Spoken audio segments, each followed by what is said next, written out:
ملک جو ہے نا چوروں نے لوٹ لیا ہے، ٹھیک ہے. اس میں کوئی ایسا سربراہ یا کوئی ایسا وزیر اعظم نہیں آیا جو قوم اور ملک کا خدمت کر لیں. جو بھی آتا ہے آپ نے جیب بھرنے کے لیے آ جاتا ہے، اس وجہ سے الیکشن سے ڈرتے ہیں. اچھا، آپ کے خیال میں کیا لگتا ہے کہ آنے والے انتخابات میں کون آئے گا اور کون ملک کو صحیح طریقے سے ٹھیک کر سکتا ہے؟ اصلی بات ہمارا یہی ہے، ہمارا کسی پارٹی سے تعلق نہیں ہے. ہمارے لیے وہ بہتر ہے جو ملک، قوم اور اسلام کا خدمت کرتے ہیں، خواہ کہ وہ کسی بھی پارٹی سے بھی ہو. لیکن نظریاتی طور پر ہمارے لیے عمران خان صحیح تھا، یہ میں کہہ سکتا ہوں. اچھا، عمران خان کیوں نظریاتی طور پر ٹھیک ہے؟ نظریاتی طور پر یہ ہے کہ ہمارے پشتون کا الحمدللہ اس نے ایک عزت دیا تھا اور ایک نام دیا تھا. ابھی آپ دیکھ رہے ہیں یہ ہمارے غریب لوگ کھڑے، اس کا ریڑے کا کیا حال ہے، ادھر جا کے دیکھو ریڑوں کا کیا ذمہ داری ہے.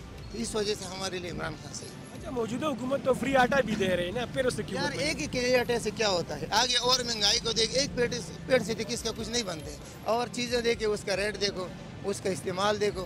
یہ تو صرف آٹے پر دھوکہ دیتے ہیں لوگوں کے لیے. یہ دھوکہ بازی ہم نہیں چاہیے. ہمارے کے ہر چیز سستا کرنا چاہیے اور ملک میں صحیح طریقے سے اسلامی شریعت نافذ کرنا چاہیے، تب ملک ترقی کر سکتا ہے.